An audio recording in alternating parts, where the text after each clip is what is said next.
We will leverage on technology to ensure that we compensate for lack of physical presence in the other parts of the country and to get the people there. Yeah. Okay. Now, sir, you've mentioned that there are a lot of challenges that the Commission is currently facing that are really hindering its progress. And the fact that these challenges are playing a major role in just not being able for you to be able to fulfill your mandate. So what exactly are some of the solutions that we have to be able to just move forward and kind of work in a way that you're able to fulfill your mandate and to be able to serve Kenyans at best? Well, one of the things is that we are engaging the Parliament to increase our allocation. This time, they did not reduce our budget, which we had asked for them. So next time we will be able to ask them to increase that allocation so that we employ more people to be able to do this work. And of course, it would be evidence-based. I mean, if the whole of last year we processed about 2,300 complaints, today, half a year, we have already surpassed that. That means that by the end of this year, we're probably going to get more than 200% increase in complaint. And that, to resolve that, we require more people, and so we're going to do that.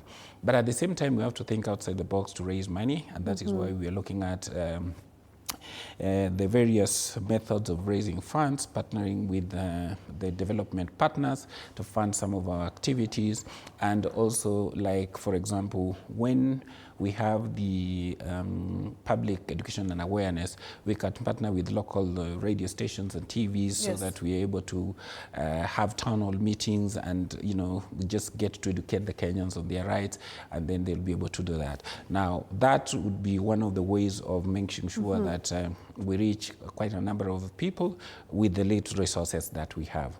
The other thing is that, as I told you, there's this app that we are trying to develop for recording complaints anonymously.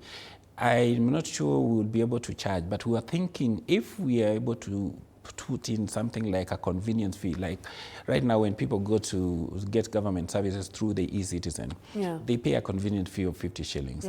If we can get that to share with the person who is giving us the software for purposes of maintenance, but also generating revenue, that will go a long way in ensuring that our processes are sustainable. A number of donors have come back. There are quite a number of interesting. We had a good relationship with the UNESCO. We lost them, but now we have they're coming back. We have other development partners like GAZ. We had just a meeting with them in in March, and they said they're considering, once they have their work plan for this financial year, they're going to look at areas in which we can be able to partner with them, and then they would be able to do that. So we're looking at both inwardly and outwardly to be able to raise funds to be able to deal with the issues that we need to deal with. Okay, sir. And what exactly is your commitment as the chairperson of this commission that will continue to offer efficient and expeditious services to the public? So what exactly is your plan as the chairperson? Well, the first thing is that we need to build public trust in the institution. There's a trust deficit in this country. And I can speak to the Kenyan today and look at them in the eye and tell them, what you see is what you get. We mean what we say, and we say what we mean. So if we say we're going to do this, it will be done under my watch.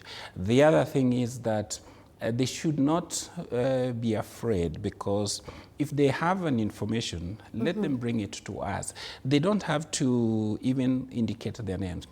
Our Act allows us to have what we call anonymity in terms of reporting to us, so that we also protect them, because some of them happen to be doing whistleblowing, and so they would be at risk, and I would protect my sources so that we would be able to do their work. The other thing is that going forward, we're going to have robust engagement in terms of with the people and in terms of the counties and all those kind of things. For example, we do spot checks. Just yesterday, we were at